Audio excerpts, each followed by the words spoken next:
L'entrepreneuriat, ça se transfère parfois de génération en génération. C'est particulièrement vrai pour la famille Poirier, dont Joanie Poirier, qui est très impliquée dans le monde automobile désormais. Son parcours a commencé avec le studio Rythme et Danse, mais aujourd'hui, elle consacre beaucoup de temps autant au groupe Poirier qu'à ses implications bénévoles auxquelles elle croit beaucoup. On va découvrir son parcours.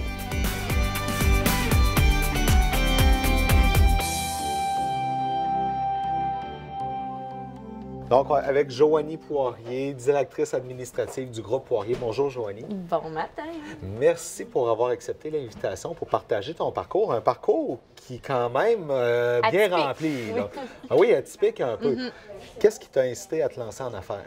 L'opportunité. Je suis quelqu'un qui dit oui facilement au nouveau projet et on m'a suggéré, proposé d'acheter le studio Rythme et Danse là, quelques années, en 2012. Et j'ai dit oui, tout simplement. Parce que toi, tu étais déjà impliqué dans le studio Rythme et Danse à ce moment-là. Là. Oui, ça fait 30 quelques ans là, que je suis impliquée dans le studio. Fait que j'étais déjà enseignante là quand on m'a proposé d'acheter et j'ai dit oui. C'est quoi le processus qui t'a incité à passer pour la vente? Parce que, tu sais, tu as le financement, il y a tout de faire la fiscalité, tout ça. Comment ça s'est passé pour toi? Ça a été assez court, je dirais. Ça a été... j'ai dit oui, premièrement, pour le studio, en pensant pas que ça allait prendre une aussi grande envergure. Okay. Au départ, j'achetais seulement l'école en location. Finalement, ça a déboulé. On a acheté l'école. Bien, j'ai acheté l'école, la bâtisse. On a ouvert une garderie. On a fait des locaux locatifs. Fait en 5 ans, là, ça a poup, poup. Ça grossit beaucoup, oui, là. ça l'a grossi beaucoup. Puis à toutes les fois, c'était OK, on le fait. Tant qu'à y être. Tant qu'à, effectivement. Fait que c'est ça, c'est allé de fil en aiguille. J'ai pas fait de recherche en tant que telle. Là. J'ai suivi mon feeling, puis c'est allé de l'avant. Si je me souviens bien aussi, quand tu as commencé à démarrer le studio Rythme et Danse à ta façon, tu étais déjà une jeune maman. Oui, quand on me proposait l'achat, je venais d'accoucher, ça faisait 2 semaines, de mon deuxième enfant, oui. Comment on conjugue tout ça, là, démarrer un projet comme ça qui devient de plus en plus gros, plus que prévu, puis en même temps, ses responsabilités familiales? Ça prend de l'aide, ça, c'est sûr. On a de l'aide à la maison et moi, j'ai été très chanceuse. Là, le père de mes enfants m'a aidé vraiment, vraiment beaucoup là, avec la famille, tout ce côté-là. Côté familial aussi, mes parents, ils m'ont donné un énorme coup de main. Mes parents, en étant dans le milieu des affaires également, ont pu être mes mentors là, pour m'aider dans tout ça. J'ai juste été chanceuse là, dans mon parcours là, de ce niveau. Tu l'as bien dit, toi, l'entrepreneuriat, c'est de famille. Oui. Tu as vécu ça toute ton enfance, mais de sauter de l'autre côté comme ça, est-ce que c'était exactement comme tu pensais ou ça a été plus gros que tu pensais finalement? C'est mieux que je pensais. Ah oui? Parce qu'avant d'acheter le studio, moi, j'étais dans le milieu familial, qui est le groupe Poirier. Et j'étais un peu partie du groupe parce que je me disais, j'ai vu mon père, ma mère faire ça toute leur vie. C'est pas fait pour moi. Finalement, j'ai dit oui à des opportunités. Puis j'ai mordu à l'hameçon. Depuis ce temps-là, l'entrepreneuriat, j'adore ça. C'est une passion pour moi. Puis, je suis juste contente d'avoir la chance de faire ce que je fais. Super. Puis, tu sais, dans le processus, encore là, on parle de financement, ces choses-là. Il y a des portes qu'on va cogner. Tu parles beaucoup de la famille. Y a-t-il une porte externe à la famille qui a fait que ça joue un rôle majeur aussi dans ton entrée dans le milieu des affaires? Oui. Quand j'ai décidé d'acheter le studio avec la bâtisse et tout ça, on a Desjardins qui m'a aidé énormément. Mais la SADC, Christine Beaumont à la SADC, elle a travaillé mon dossier avec moi. Elle m'a donné des trucs, je l'appelais là, quand je voulais. Elle était d'une grande, grande aide. La SADC, pour les jeunes entrepreneurs qui veulent se partir en entreprise, c'est génial. C'est vraiment bien, oui, là. Oui. Quel aspect tu as sous-estimé en te lançant en affaires? Là? Y a-t-il quelque chose que tu dis, hey, je pensais pas que ça serait comme ça? Non, pas en tant que tel. C'est sûr qu'il y a des affaires que tu essaies en affaires qui ne fonctionnent pas nécessairement, mais à toutes les fois, c'est un apprentissage. Fait que faut voir le bon côté des choses. Il n'arrive jamais rien pour rien. Ça, c'est une phrase que je crois énormément. Et de prendre chaque situation pour te faire évoluer fait en sorte que ça fait justement, on le dit, évoluer. On reste encore avec le studio Rythme et Danse. Veux pas, c'est quand même une grosse business à organiser. Tu as des cours, tu as des professeurs à trouver, tu as la gestion des élèves avec les parents, tout ça. Comment ça s'est passé pour toi, tes débuts là-dedans? Ça l'a bien été. Le studio est une entreprise qui est implantée à Rouyn-Noranda depuis plus de 30 ans. Fait que la structure était déjà excellente avec les 2-3 propriétaires d'avant. Ouais. Fait que je suis arrivée là-dedans. Les parents me connaissaient déjà, les professeurs me connaissaient déjà. J'ai eu de l'aide incroyable. C'est une équipe de plus de 30 professeurs qui travaillent ensemble. C'est beaucoup. Oui, c'est beaucoup. C'est beaucoup. C'est beaucoup. Puis c'est passionnel. Ouais. Fait que c'est une gestion tout à fait différente. Super, ça. On va parler du studio Rythme et Danse, on va passer au groupe Poirier après ça, parce que c'est pas du tout le même type d'expérience d'affaires. Puis, y a-t-il quelque chose que tu as fait, justement, on parle là des essais qu'on t'a fait avec le studio Rythme et Danse, que tu dis, hey, ça, j'ai beaucoup appris de cette situation-là? Ben, si on parle de la business en tant que telle, parce que le studio Rythme et Danse, c'était également la garderie au 1001 pas, qui est toujours ouverte présentement. Je pensais jamais m'en aller dans le milieu de la garderie, mais jamais. Fait que j'avais fait les locaux locatifs pour la propriétaire qui était en place, qui a fait une super belle job, mais que j'ai fini par racheter. Et ça, c'est quelque chose qui m'avait quand même étonnée, mais j'ai adoré ça aussi. Ça a tout été des petites expériences là, qui amènent de la polyvalence à ma corde d'entrepreneur. Parce qu'on s'entend qu'une garderie, c'est très normé, là. Tu as beaucoup de choses à regarder, là. Énormément. Le gouvernement est très, très strict. Et c'est correct, on parle quand même d'enfants. Oui. Il y a encore 47 enfants dans la garderie, là. Fait que c'est énorme. Ça prend une gestion serrée et c'est correct. À un moment donné, l'appel d'entreprise familiale a été fort.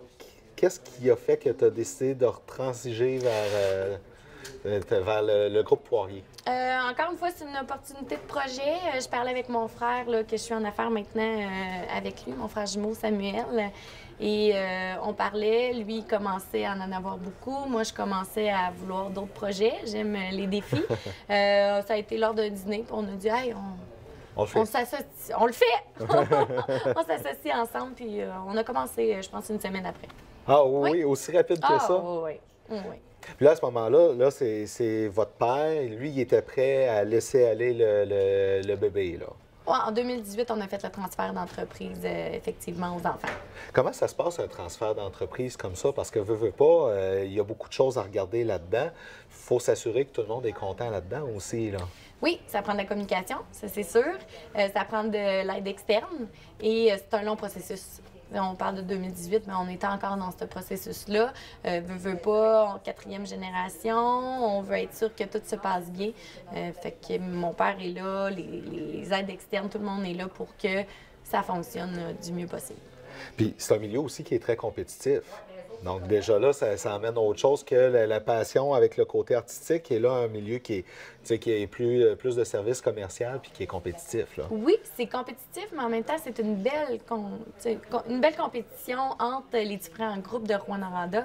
Ouais. Dans l'automobile, ce qui est le fun, c'est qu'on s'entend tous bien, que ce soit là, tous les autres groupes là, que j'adore d'ailleurs, le groupe Dion, groupe Paquin, groupe Thibault. C'est tous des groupes incroyables. Tous les concessionnaires en ville ont leur petite couleur, puis c'est ça qui est beau. Là, tu n'es plus du tout dans le studio Rythme et Danse? Oui, je suis encore là, pas oui, en tant comme que... professeur. Oui, c'est ça. Est-ce que ça te manque le côté gestion du studio? C'était une belle gestion, parce qu'encore une fois, c'est une gestion passionnelle, mais présentement, je me suis réorientée vers d'autres défis avec la corpo, etc. Oui. Fait que mon horaire est correct. Correct. Ouais, toi, tu dois être organisé par code de couleur, ces choses-là. Effectivement. Hein? Chaque endroit a son code de couleur. Dans le milieu de l'automobile, c'est un milieu, toi, tu as grandi là-dedans, parce que veux pas, c'est ça que tes parents ont fait. Tu as vu l'évolution du secteur de l'automobile. Qu'est-ce que, de tes yeux d'enfant versus aujourd'hui, comment tu as vu cette évolution-là? Ben, c'est de s'adapter à la main-d'œuvre. OK. Je pense que c'est la plus belle évolution parce que c'est de se rendre. Bien, on s'en rendait compte avant aussi, mais la main-d'œuvre, c'est nécessaire et on est chanceux de l'avoir. Fait que c'est d'adapter notre gestion en fonction de garder notre main-d'œuvre. Ça, c'est une belle évolution. Est-ce que c'est facile de faire ça? Moi, j'adore. Moi, j'adore ça. C'est pas facile, mais c'est de trouver la façon de faire là, pour que les gens veulent venir travailler chez nous. Puis, on s'adapte au personnel et on trouve de différentes façons. Nous, pour le groupe Poirier, je nous considère vraiment, vraiment, vraiment chanceux parce qu'on a du bon personnel qui est là, qui reste. Mais, je peux pas toucher du bois. Oh, on fait ça d'habitude. Puis, vous avez même été recruté à l'extérieur du pays pour le personnel parce qu'il y avait des besoins, là. Oui, au niveau de la mécanique, des mécaniciens, effectivement, on a eu un besoin. On est allé chercher des Philippins. Puis ça aussi, c'est un beau move. Oui? Oui, on les adore. On a une belle job. Ça doit être quelque chose quand même parce qu'il y a toute une intégration à faire. Il y a un processus à respecter là-dedans, là. Oui, encore une fois, on est accompagné d'une compagnie externe qui nous dit comment que ça va fonctionner, qui nous aide là-dedans quand on a des inquiétudes, des questionnements ou quoi que ce soit. Mais oui, l'intégration est différente, surtout pour la langue, la culture. Mais en équipe, ça se fait bien. Donc, mais là, c'est drôle parce qu'on parle de ton parcours depuis tantôt, puis tu es quelqu'un qui dit oui, qui reste à l'affût des opportunités. Y a-tu des opportunités sur lesquelles tu as un œil un peu plus attentif que d'autres pour faire lever d'un cran le groupe Poirier? C'est sûr que moi et mon frère, on est deux personnes de défi, on est deux personnes de projet. Fait qu'on est toujours ouvert aux différentes opportunités qui peuvent arriver. Présentement, on veut faire évoluer le groupe Poirier avec le milieu automobile, mais on est toujours ouvert. Quand le bateau passe, il faut embarquer dedans. Donc, on parle plus d'une évolution dans ce qu'il y a présentement davantage qu'une expansion, finalement, alors. Ça peut être une expansion si ça se présente. On va pour l'instant, c'est vraiment au niveau du groupe, mais on verra ce que l'avenir nous réserve. Mais j'aime ça la façon que tu l'amènes parce que tu es consciente que tu as ton carré de sable présentement, oui. Mais on ne ferme pas l'idée d'agrandir avec une coupe de 2x4 au cas où, puis d'ajouter du sable. Là. On peut agrandir le carré de sable si l'occasion se présente. Oui, la bonne opportunité. Oui, c'est ça, c'est ça. Ça demande d'être à l'affût quand même, puis oui. de placer le mot aux bonnes personnes, ça, quand même. Oui, puis d'être ouvert aux opportunités, de ne pas être fermé, là, effectivement. Mais là, une entreprise familiale comme ça qui se transmet de génération en génération, oui. Le nom Poirier est connu et reconnu à Rouyn-Noranda. Est-ce que ça amène une pression, tout ça? C'est sûr que ça apporte une certaine pression dans le sens que justement, les gens connaissent le groupe Poirier, mais en même temps, mon grand-père vient faire son tour encore tous les jours, vient voir le nombre de chars vendus. Mon père est encore très présent, ma mère également. Ils ne sont pas plus loin que le téléphone, là, on peut dire ça comme ça. Fait que j'ai confiance avec les moyens qu'on a que ça va continuer à évoluer. Mais quand même, quand on reprend l'entreprise, il y en a qui doivent dire « Ouais, il continue, ça va-tu marcher? » Tu as dû l'entendre, celle-là, là. Plus ou moins, non, je crois. Super. Je pense qu'on a cette chance-là d'être bien impliqué dans le milieu. Puis c'est là que votre nom a été fait, vos preuves. Joanie et Samuel, c'est Joanie et Samuel. Les jumeaux Poirier! Les jumeaux Poirier, oui, ça, c'est un branding. C'est quelque chose que vous avez mis de l'avant beaucoup. Vous essayez d'être de plus en plus dynamique avec un branding que vous avez créé. Bien, c'est ce qui nous différencie, veut pas, parce qu'on a beaucoup de familles dans l'automobile. Oui. Mais des jumeaux, on est les seuls. Vous êtes les seuls à Rouyn-Noranda. Oui, effectivement. Le studio Rythme et Danse, c'est quelque chose vraiment, majoritairement féminin, parce que je sais qu'il y a des groupes de garçons. L'automobile est reconnu comme étant un peu plus masculin. C'est comment faire sa marque comme femme en affaires dans ce milieu-là? Est-ce que ça a été un défi supplémentaire ou ça passait comme ça passait puis c'était correct? Je suis bien bonne pour apporter le café. OK. Non, je plaisante. C'est sûr que la femme dans le milieu automobile, c'est quand même une nouveauté. Mais il y a de plus en plus de femmes qui s'impliquent. Puis je pense qu'on peut apporter notre couleur à l'automobile. On le voit dans le personnel de l'automobile, que peu importe le concessionnaire qu'on va, il y a de plus en plus de femmes, que ce soit au service, en mécanique ou quoi que ce soit. Fait que je crois que la femme est en train de prendre sa place. Puis c'est correct. Ben oui, c'est tant mieux. Oui. Tu es une entrepreneur, mais aussi tu es une intrapreneur. Tu es très engagée dans ton milieu, Défi Le Camp, mais surtout la Corporation des Fêtes pour tout le monde. Oui.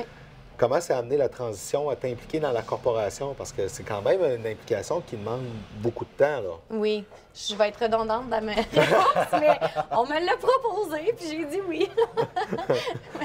C'est le personnel de la permanence en place à ce moment-là, là, déjà plus de 5 ans, qui me l'a proposé. Moi, j'adore l'événementiel. Je croyais beaucoup à la fête d'hiver, à Scorlumière. Très familial. Très familial, effectivement. Puis le bénévole, tu sais, les gens bénévoles sont aussi durs à trouver que la main-d'œuvre. Fait que je me disais, si je peux faire la différence puis aider cette équipe-là pour que Rouyn-Noranda puisse briller, bien, je vais le faire. Puis depuis ce temps-là, quand même, tu as pu apporter ta couleur. Tu travailles avec... le conseil d'administration est très impliqué dans la corporation. Oui, oui, on est, encore une fois, chanceux. Le conseil d'administration tient à cœur cet événement-là, que ce soit la fête d'hiver ou Escole-Lumière. La permanence est dévouée, travail d'arrache-pied. Tous les partenaires, c'est un beau milieu. Mais tout ça, ça demande beaucoup d'organisation. On faisait des blagues tantôt avec les codes de couleur, mais... Orange, d'accord pas. OK. Attends, je voulais pas savoir le code de couleur, mais c'est bien. On y repassera. Mais pour vrai, ça demande quand même une gestion de temps serrée, là. Tu dois pas te laisser une grande marge d'erreur là-dedans. Bien, la permanence fait un travail incroyable pour la corporation. Nous, en tant que CA, oui, ça prend une implication, ça prend surtout lors des événements, puis tu sais, de pouvoir décisionnel, etc. Mais ça se fait bien. Oui. En équipe, ça se fait bien. Oui. Donc, c'est vraiment de mettre au clair les responsabilités de chacun, puis en fonction du temps, là. Encore une fois, la communication, qui s'occupe de quoi, déléguer, etc. Mais la permanence, Vraiment... incroyable. C'est quoi ton plus gros défi qui s'en vient? Continuer à évoluer. Ah, c'est bien. C'est très bien, ça. Y a-t-il une facette en particulier que tu veux évoluer en affaires? Bien, c'est sûr que le milieu automobile est en constant changement. Fait que de continuer là, à s'adapter et de travailler toujours en équipe avec mon frère et tout le personnel, là, j'irais plus de ce côté-là. C'est comment travailler avec son frère? Parce que c'est pas tout le monde qui peut travailler avec sa famille. Vous, ça va bien, mais c'est comment travailler avec son frère? C'est incroyable quand tu comprends qu'on est deux personnalités totalement différentes, parce qu'on est deux personnalités totalement différentes, mais qu'on va chercher les forces de chaque personne, ça se fait vraiment bien. Oui. Est-ce que vous voyez quand même en dehors ou vous êtes toujours étonné de vous voir? Non, même pas. Même pas. On se voit en dehors là, des heures d'ouvrage aussi. Là. On se voit à tous les jours, presque. Ou presque. Ou presque, oui. Les enfants qui voient ça aussi, là, tes enfants, est-ce que tu sens qu'ils commencent à voir le côté affaires? Il y a les gènes du monde des affaires qui commencent à se transmettre là aussi? Oui, je pense que oui. Je pense que, justement, en m'impliquant beaucoup bénévolement, souvent, j'apporte les enfants avec moi. Oui. Fait qu'ils voient l'importance de s'impliquer dans le milieu.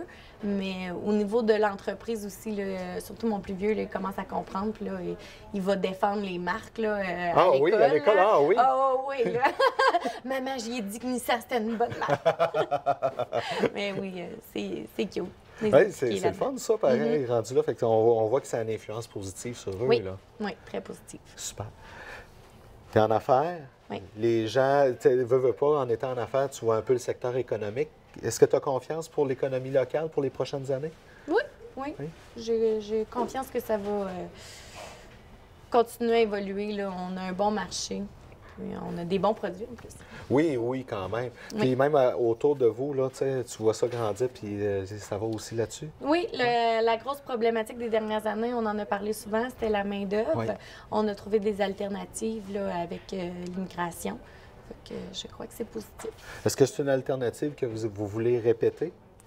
On a répété présentement. On est en processus de faire descendre des Français qui s'en viennent travailler chez nous. On va vers une autre culture pour voir. Là. Mais oui, on ne regrette pas du tout d'avoir fait venir nos Philippins. Super. Joanie, merci beaucoup. Merci à toi.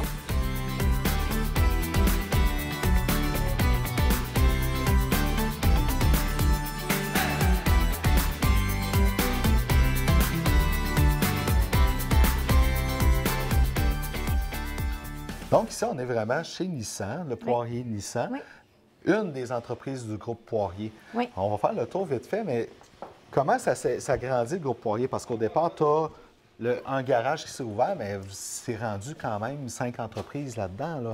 Oui, bien, le groupe Poirier est composé de Poirier Nissan, Dynastie Automobile, Centre d'occasion Automax et puisque justement, là, je parlais de la scène compétition, Oui. on est également partenaire avec d'autres groupes de Rouen, le groupe Paquin, le groupe Thibault et d'autres partenaires avec CarQuest et Automatch.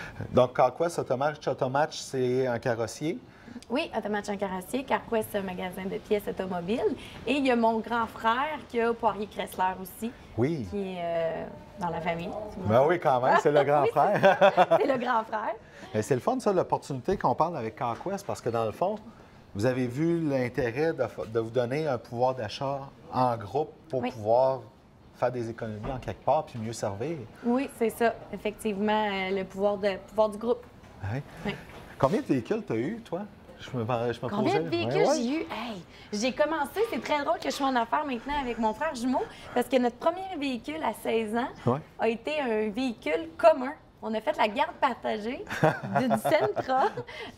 Bon, c'était plus souvent mon frère qui l'avait, il venait me porter. Mais... OK, toi, tu t'es dit, je vais payer pour mon chauffeur privé. Hey, vu de même, je l'avais pas vu de même. Mais oui, on a partagé un premier véhicule. Après ça, j'en ai pas eu tant que ça, là, à part dernièrement, là, parce qu'on a des démonstrateurs. Oui. Mais j'étais assez conservatrice de ce côté-là. C'est quoi ton plus beau souvenir d'enfance de tout ça? Parce que, veux pas, les parents devaient vous amener travailler des fois. C'était dans Oui. l'air du temps à ce moment-là. Oui. C'est quoi tes plus beaux souvenirs là-dedans? Je pense que c'était le dimanche après le hockey à mon frère, justement. Internet n'existait pas, fait que pour mes parents, pour mon père, connaître le marché, Ouais. si on veut pas, il faut toujours connaître un petit peu ce qui se passe chez les compétiteurs, bien, on faisait le tour des cours de garage. On passait dans chacune des cours, puis avec les 3 oui. enfants en arrière, on allait voir les prix de char. Ouais. C'était ça votre dimanche après-midi? Oui, c'est ça. Dimanche après-midi, dimanche soir, on allait faire le tour des cours de garage. Ah oui? Oui. Plus besoin de faire ça aujourd'hui. Plus hein? besoin, on va sur l'ordinateur, maintenant on les a. Mais oui, avant, c'était vraiment physique. Là. Votre père, comment il voit ça? Parce que c'est sûr qu'il est content que vous ayez pris la relève puis que vous aviez continué le groupe, mais comment il a trouvé ça de vous voir partir là-dedans puis vous lancer? Bonne question. Je lui ai jamais posé la question, mais je pense que ça doit... En tout cas, si je me mets à sa place, moi, en tant que parent, ça doit être une belle fierté de voir que ces enfants-là continuent dans le même domaine que soi. Est-ce que le garage Nissan Poirier, c'est le premier garage du groupe? Ou... Ça a commencé avec mon arrière-grand-père Avec au Lac OK. du Four. Après ça, ici, Garage à El Poirier, ça a été ouvert par mon grand-père et son frère, qui, lui, déménageait à Val-d'Or, groupe Poirier de Val-d'Or, qui est les cousins. Oui. Eux autres aussi là, sont en reprise familiale, là, justement, nos trois cousins à Val-d'Or. Fait que ça a déboulé là, comme ça, de génération en génération. Donc, une belle histoire de famille. Oui! Super. Bien, merci beaucoup pour ton accueil, Joanne.